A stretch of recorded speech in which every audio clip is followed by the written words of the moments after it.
your words are worthless. And increasing the volume doesn't increase the value.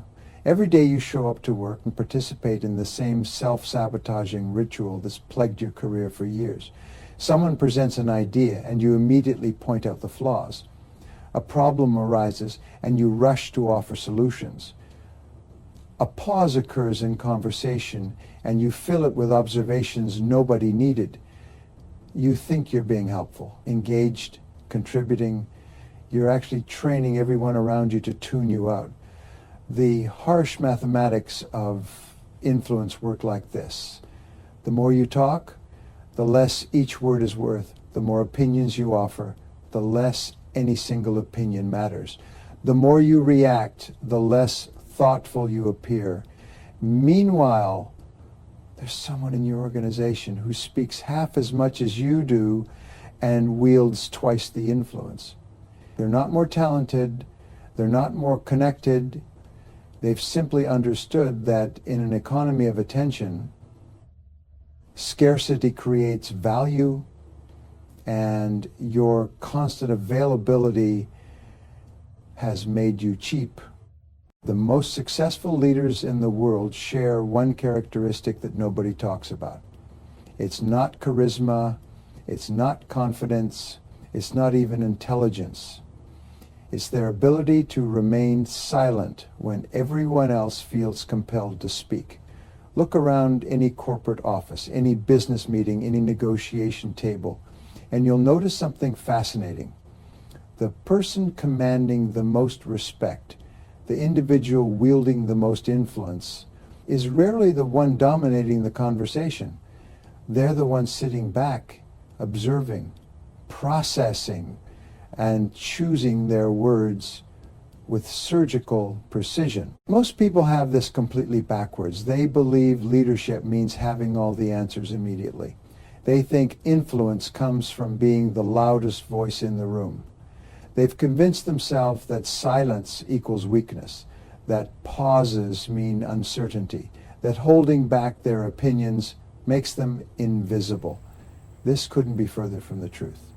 In fact, this misconception is exactly what keeps average performers stuck at average levels, while true leaders rise to the top. Here's what actually happens in the real world of business and leadership when you speak less. Your words carry more weight. It's basic economics applied to communication. Scarcity creates value. When you're not constantly filling every silence with your opinions, observations, and commentaries, something remarkable occurs. People start leaning forward when you do speak. They pay attention. They take notes.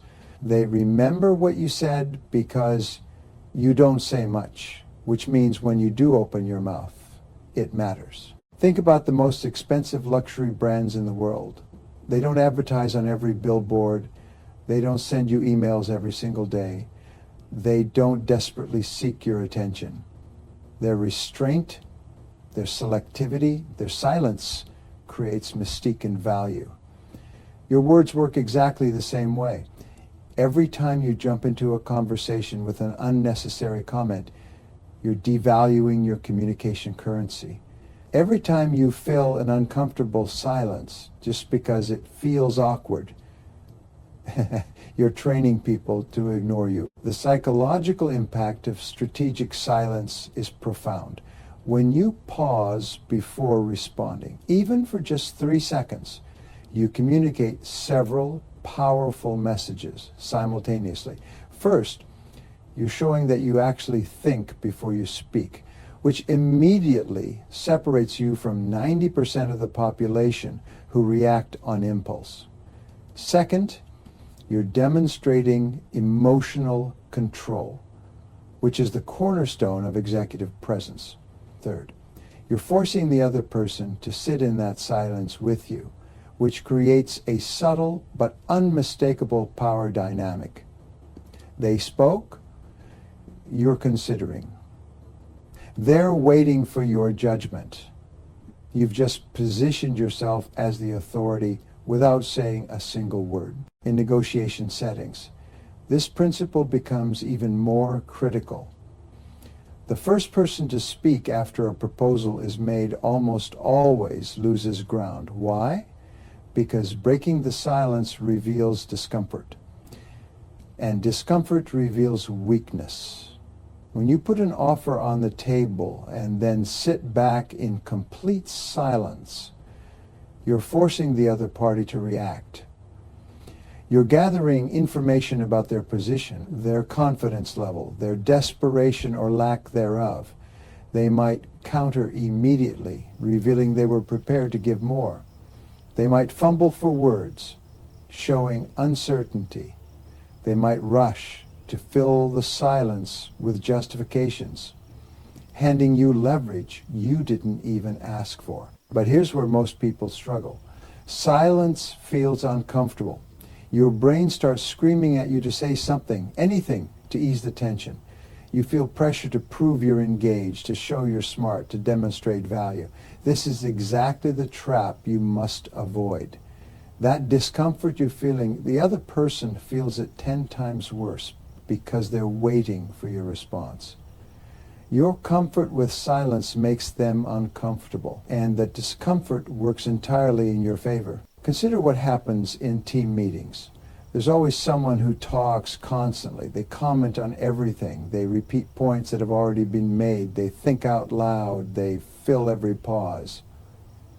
Does anyone respect this person? Does anyone seek their opinion? Rarely. Instead, people tune them out. Their words become background noise. Now contrast this with the team member who speaks only when they have something substantial to contribute. When they raise their hand or lean forward, the entire room shifts attention. Why? Because experience has taught everyone that when this person speaks, it's worth hearing. The same dynamic plays out in crisis situations. When problems arise, when pressure mounts, when chaos threatens to take over. Weak leaders panic and start talking. They issue rapid-fire instructions. They think out loud. They change directions every few minutes. They mistake activity for progress and noise for leadership. Strong leaders do the opposite. They get quiet, they observe, they gather information. They let others exhaust their panic while they maintain composure. Then, when they've fully assessed the situation, they speak with clarity and direction. Their silence during the chaos made their eventual words powerful enough to cut through all the noise. This isn't about being withdrawn or passive. Strategic silence is active, engaged, and purposeful. You're not checking out of conversations. You're fully present, listening at the deepest level, watching body language, noting what people aren't saying, identifying patterns and inconsistencies.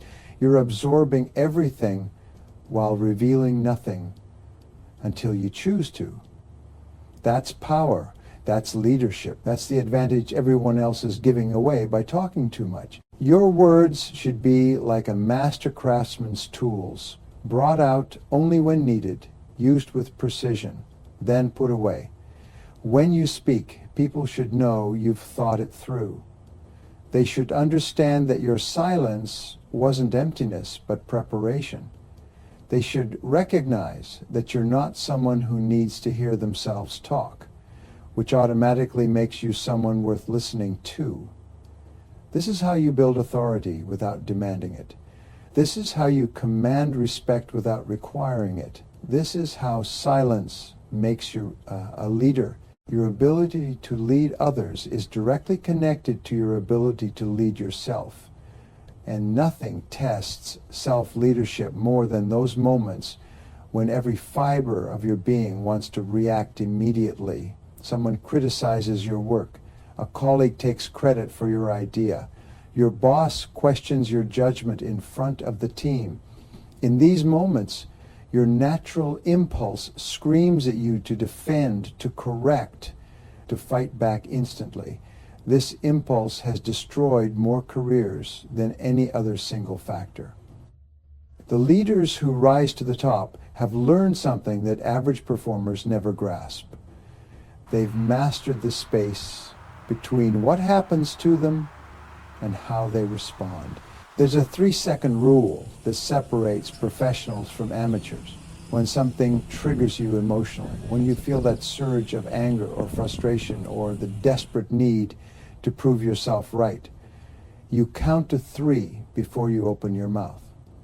3 seconds. That's all it takes to shift from reactive to responsive. In those 3 seconds, your prefrontal cortex catches up with your amygdala. Your thinking brain overrides your emotional brain. You move from automatic to intentional. This tiny pause is the difference between saying something you'll regret for years and saying something that elevates your reputation. But most people can't do it. They're so afraid of looking weak, so terrified of letting something slide, so convinced that immediate response equals strength that they sabotage themselves repeatedly. They send emails in anger, they snap back in meetings, they defend themselves before anyone has even finished speaking. Then they wonder why people don't trust them with bigger responsibilities. They question why they're passed over for promotion. They can't understand why their teams walk on eggshells around them. The answer is simple. They've demonstrated over and over that they can't control themselves. So why would anyone believe they can control a department or a division or a company? Let me tell you about a vice president named Thomas who learned this lesson the hard way. He was brilliant, hardworking, and absolutely terrible at managing his reactions in meetings. If someone questioned his department's results, he'd immediately launch into defensive explanations. If a colleague suggested a different approach, he'd list 10 reasons why that wouldn't work before they'd finish their sentence. If his boss expressed concern about a project, Thomas would interrupt with justifications and excuses.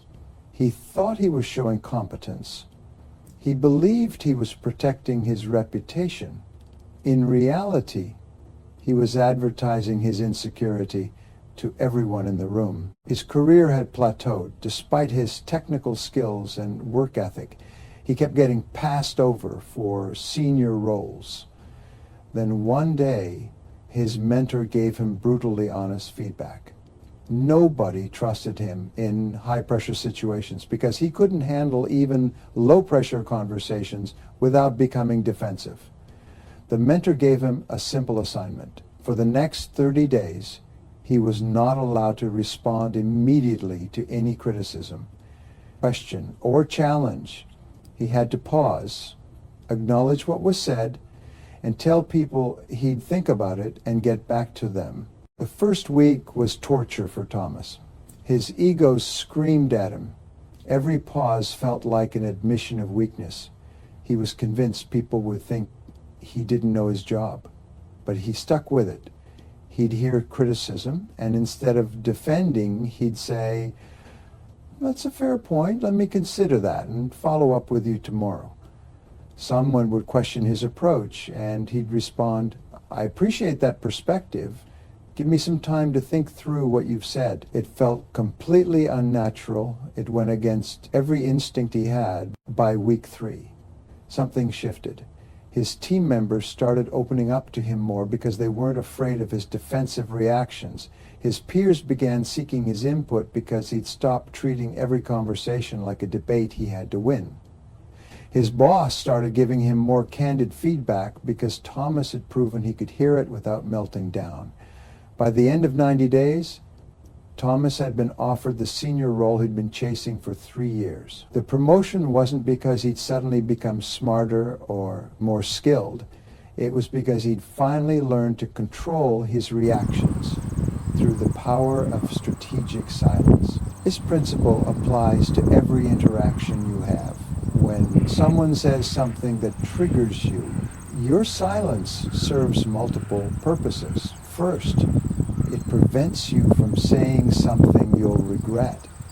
Second, it gives you time to understand what's really being said versus what you initially heard through your emotional filter.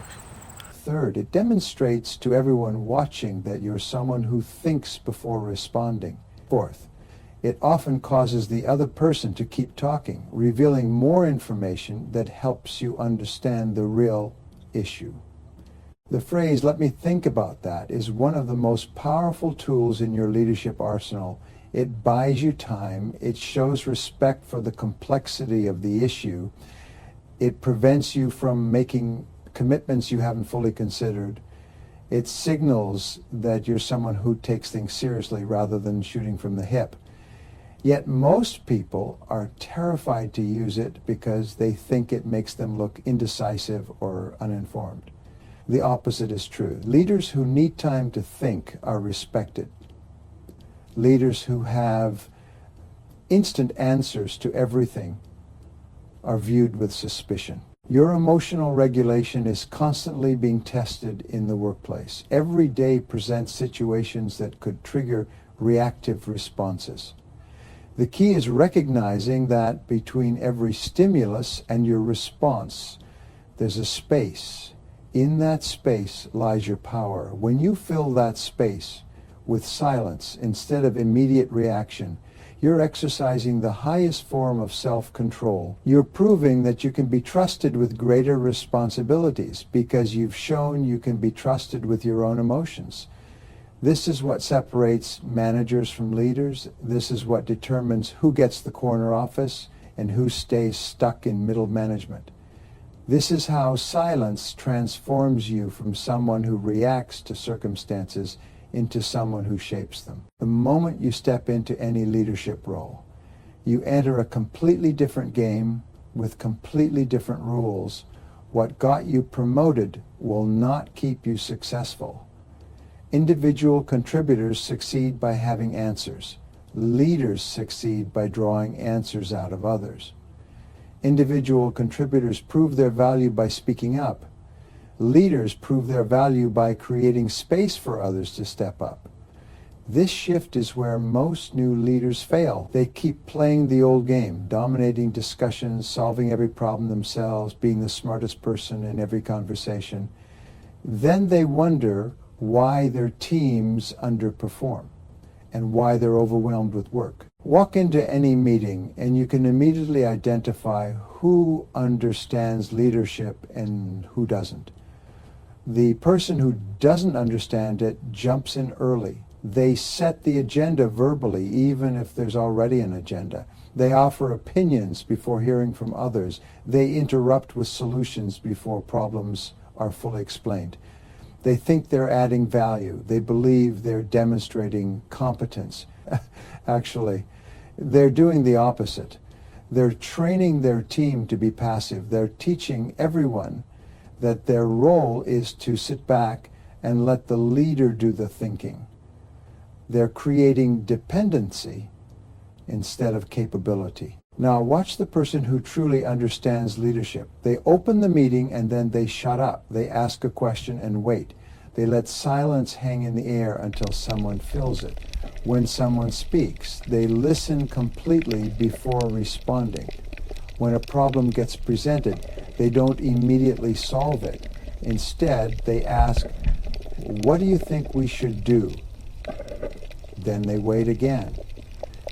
They're comfortable with long pauses. They don't rescue people from the discomfort of having to think. This approach feels risky to new leaders. They worry their team will think they don't know the answer. Here's the truth. Your team already knows you probably have an answer. What they're learning is whether you'll let them develop their own answers. Strategic silence in meetings accomplishes something remarkable. It forces your team members to engage their critical thinking instead of their note-taking. When you solve every problem, your team becomes a group of scribes writing down your decisions. When you stay silent and facilitate discussion, your team becomes a group of thinkers developing solutions. Which team is more valuable? Which team can function when you're not in the room? Which team prepares people for their own leadership roles? The same principle applies when you're speaking last instead of first. Less experienced leaders feel compelled to establish their position immediately. They think leadership means having the answer before anyone else. Skilled leaders do the opposite. They let everyone else speak first. They gather all perspectives. They note who thinks what and why. They identify alignments and conflicts. Then, after everyone has committed to a position, they speak. By going last, they've collected maximum information while revealing minimum bias. Their eventual input carries more weight because it's informed by everything that came before it. Conflict situations reveal the true power of leadership silence. Picture this scenario. Two of your team members are in a heated disagreement. Both are talking over each other. Emotions are running high. The weak leader jumps in immediately, picking a side or proposing a compromise that nobody wants. The strong leader does something completely different. They let it play out. They sit back and watch.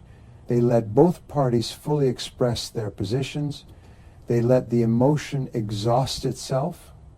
This takes enormous discipline because every instinct tells you to intervene, to smooth things over, to make peace. But here's what happens when you resist that urge. First, both parties get everything off their chest, which they need to do anyway. Second, in the heat of argument, people often reveal the real issue, which is usually different from the surface issue. Third, sometimes they actually resolve it themselves when they're forced to work through it. Fourth, they learn that you won't rescue them from difficult conversations, which makes them more careful about picking fights. Your silence isn't passive, it's strategic. You're gathering information and letting natural consequences play out. Consider what happened with a department director named Catherine, who inherited a team with terrible dynamics. 3 senior members constantly undermined each other, meetings were battlegrounds, projects stalled because of internal politics. Her predecessor had tried everything, mediating every dispute, shuffling responsibilities, even formal disciplinary action. Nothing worked. Catherine took a radically different approach in her first team meeting when the bickering started. She said nothing. She simply sat back and watched. The argument escalated. People looked at her expectantly, waiting for her to intervene. She remained silent, taking notes. After 15 uncomfortable minutes, the argument lost steam. People started feeling foolish. The meeting ended awkwardly. The next morning, Catherine met with each person individually. She didn't lecture. She didn't take sides. She simply played back what she'd observed. She asked each person, "Is this how you want to be seen by your colleagues?" She let them sit with that question. Then she explained her new policy. She would no longer referee disputes if they had conflicts. They needed to resolve them directly or bring her a jointly agreed solution. She would facilitate discussions but not impose answers. The team was shocked. They'd expected her to fix everything, like her predecessor tried to do. Within 30 days, the dynamics shifted completely. The constant bickering stopped because there was no audience for it. People started having direct conversations because they had no other choice. Problems got solved faster because team members couldn't escalate everything to Catherine.